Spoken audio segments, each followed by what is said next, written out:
Buenas, somos del grupo de análisis de variable B1 de la Universidad Industrial de Santander. Hoy venimos a explicar el ejercicio 522 del libro de diseños de experimentos de Montgomery, segunda edición.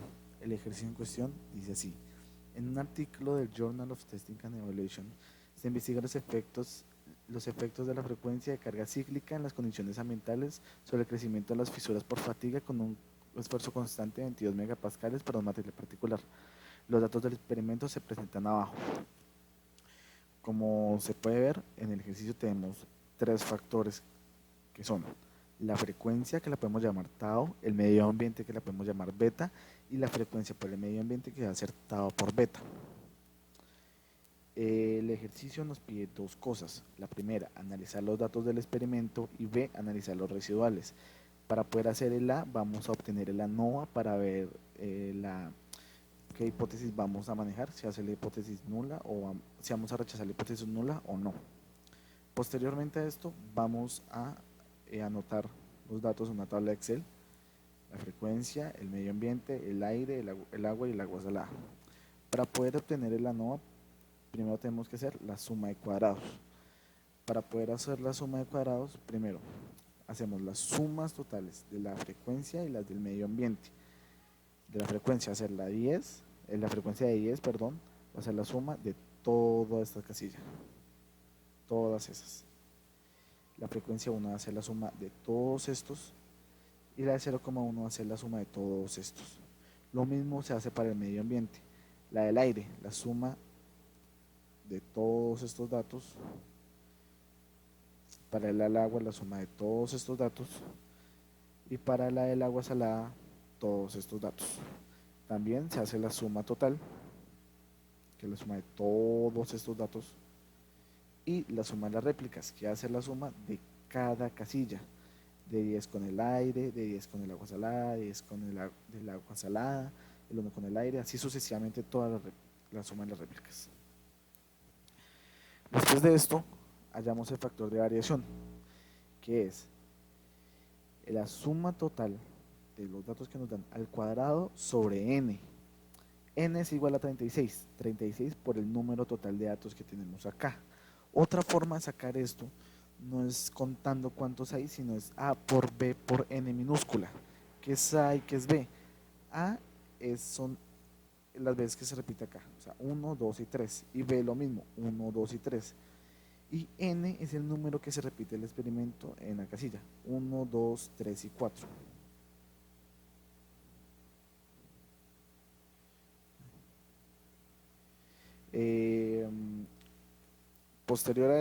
Posterior a esto, se hace la multiplicación. 3 por 3 por 4 da 36.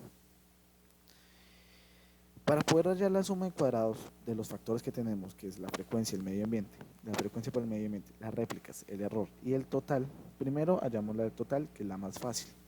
Es la suma de cuadrados de todos los datos que tenemos menos el factor de variación. Después seguimos con la frecuencia, que es 1/12 de la suma de cuadrados de las sumas de la frecuencia, menos el factor de variación. ¿Por qué 1/12? Porque la fórmula dice que es 1 sobre B por N minúscula, o sea, 1 sobre 3 por 4. Lo mismo para el medio ambiente, 1/12 porque es A por N, 1 sobre A por N, de la suma de cuadrados de los datos que tenemos acá. Después de esto vamos a hallar las réplicas. Las réplicas va a ser 1 sobre N de la suma de cuadrados de la suma de las réplicas, las que ya habíamos hallado acá, menos el factor de variación. Después de esto podemos hallar la frecuencia por el medio ambiente, que va a ser la réplica, la suma de cuadrados de la réplica menos la de la frecuencia menos la del medio ambiente. Y ya con eso podemos hallar el error, que va a ser el total menos el de las réplicas. Después de hallar la suma de cuadrados, tenemos que hallar los grados de libertad. Empezamos por las del total. Las del total va a ser n mayúscula menos 1, o sea, 36 menos 1, 35. La de la frecuencia va a ser b menos 1, 2. La del medio ambiente va a ser a menos 1, 2. La frecuencia por el medio ambiente va a ser la multiplicación de estos dos grados de libertad, o sea, 2 por 2 igual a 4, y la del error va a ser el total menos estos, o sea, 27. Las réplicas no tienen grados de libertad y por lo tanto no va a tener promedio de suma de cuadrados. Posteriormente a los grados de libertad hallamos el promedio de las sumas de cuadrados, que va a ser la suma de cuadrados dividido en su grado de libertad. Es decir, por ejemplo, de la frecuencia, o sea, la suma de cuadrados de la frecuencia dividido en su grado de libertad. En este caso va a ser 209 dividido en 209,89 dividido en 2. Así con todos los factores que tenemos. Obviamente no podemos hacer réplicas porque no tenemos grado de libertad de las réplicas. Seguidos de esto hacemos el factor de Fisher, que va a ser el promedio de la suma de cuadrados del factor que queremos analizar sobre el del error. Así con todos los factores. La frecuencia sobre el error, el medio ambiente sobre el error y la frecuencia para el medio ambiente sobre el error. Y así hallamos estos datos para cada factor. Para el valor P utilizamos un logaritmo de una función, una función de Excel, que es de distribución de Fisher de cola derecha. Acá sale X, grados de libertad y grados de libertad 2. X va a ser el estadístico de Fisher que se halló acá. Después, los primeros grados de libertad, el primer grado de libertad va a ser los grados de libertad del factor que queremos analizar. En este caso, el de la frecuencia. Y los segundos van a ser los del error. Los del error siempre van a ser los segundos. Y así lo mismo para el medio ambiente, que va a ser F, su grado de libertad, y el error. Tenemos una significancia del 95% y todos estos nos dan que sí. Por lo tanto, tenemos suficiente información para poder rechazar la hipótesis nula. Con esto concluimos el punto A. El punto B nos pide analizar los residuales. Para poder analizar los residuales tenemos que fijarnos en la tabla NOVA cuáles son los factores que tuvieron significancia. En este caso, los 3 factores tuvieron significancia. Por lo tanto, vamos a esta ecuación de acá que dice mu es igual al promedio punto punto, todas las que tenemos acá, y se suman en vertical.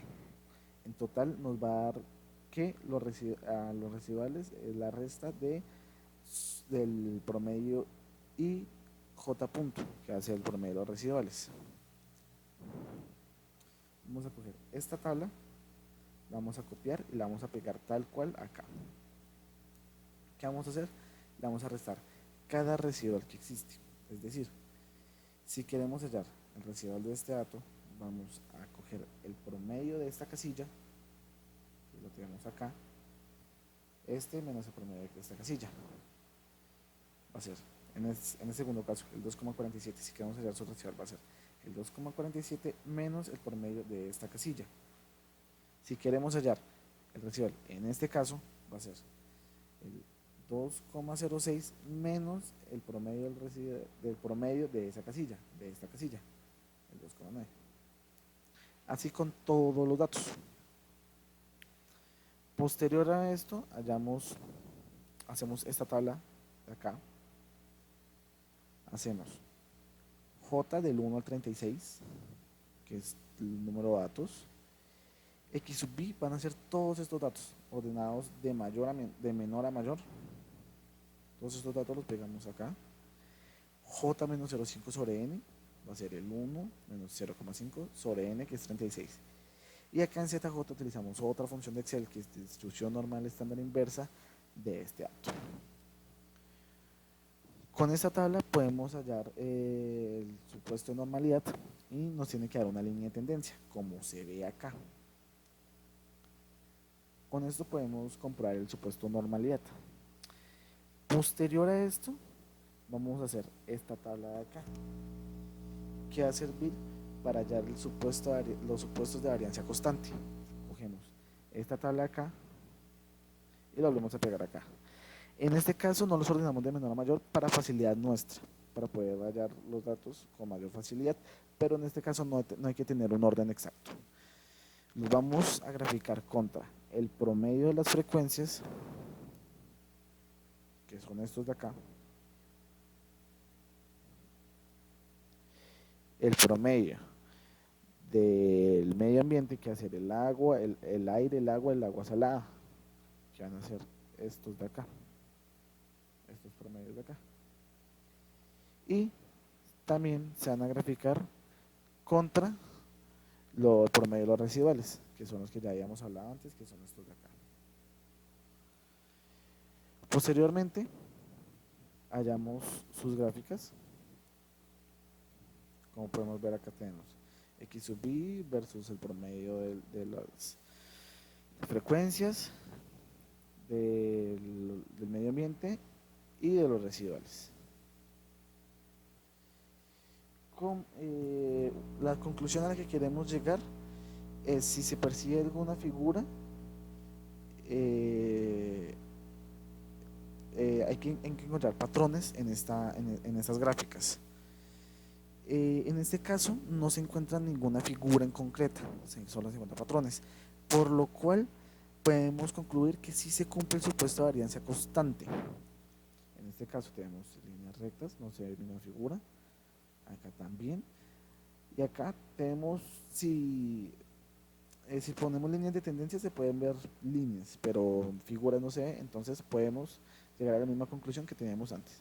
Con esto concluimos ambos puntos A y B del ejercicio 5.2 del libro de diseño de experimentos de Montgomery, segunda edición.